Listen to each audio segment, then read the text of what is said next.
അയ്യപ്പ സംഗമം വിശ്വാസി സമൂഹത്തെ നേരിട്ട് സ്പർശിക്കുന്നതല്ല എന്ന് പറയാം. കാരണം ഇതിൽ പങ്കെടുക്കുന്നവർ സാധാരണക്കാരായ വിശ്വാസികളല്ല.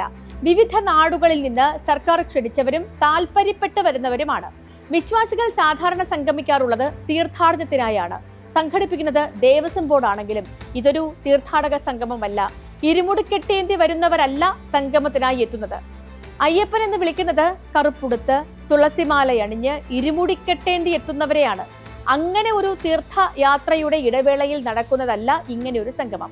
കഴിഞ്ഞ ശബരിമല തീർത്ഥാടന കാലത്തെ അനുഭവമാണ് ഇത്തരമൊരു സംഗമം സംഘടിപ്പിക്കാൻ സർക്കാരിന് ധൈര്യം നൽകിയത്. കാരണം ഏറ്റവും പ്രശ്നരഹിതമായ ഒരു തീർത്ഥാടന കാലമായിരുന്നു അത്. ശബരിമലയുടെ നന്മയ്ക്കായുള്ള കൂട്ടായ്മ എന്ന് പറയുമ്പോഴും വിസ്തരിക്കരുതാത്ത ഒന്നുണ്ട് സർക്കാരിന്. തീർച്ചയായും ഒരു ലക്ഷ്യമുണ്ട്. ഈ സർക്കാർ വിശ്വാസികൾക്കൊപ്പമുണ്ട് എന്ന് അറിയിക്കുക കൂടിയാണ്. അങ്ങനെ പറയേണ്ടി വരുന്നത് ശബരിമല പ്രക്ഷോഭ കാലത്തുണ്ടായ തിരിച്ചടികൾ കൊണ്ടാണ്. വിശ്വാസികൾക്ക് മുന്നിൽ നിൽക്കാൻ പോലും കഴിയാതെ സാധാരണ പാർട്ടി പ്രവർത്തകർ ബുദ്ധിമുട്ടിയിരുന്ന കാലമായിരുന്നു അത്. അന്നത്തെ സംസ്ഥാന സെക്രട്ടറി കോടിയേരി ബാലകൃഷ്ണന്റെ നേതൃത്വത്തിൽ വീടുകൾ തോറും കയറി ഇറങ്ങി വിശദീകരിച്ചിട്ടും തൃപ്തിയുടെ സന്ദേശം ലഭിച്ചിരുന്നില്ല. അതിനുള്ള പരിഹാരം കൂടിയാണ് ഇങ്ങനെ പ്രകടമായി തന്നെയുള്ള ഒരു അയ്യപ്പ സംഗമം.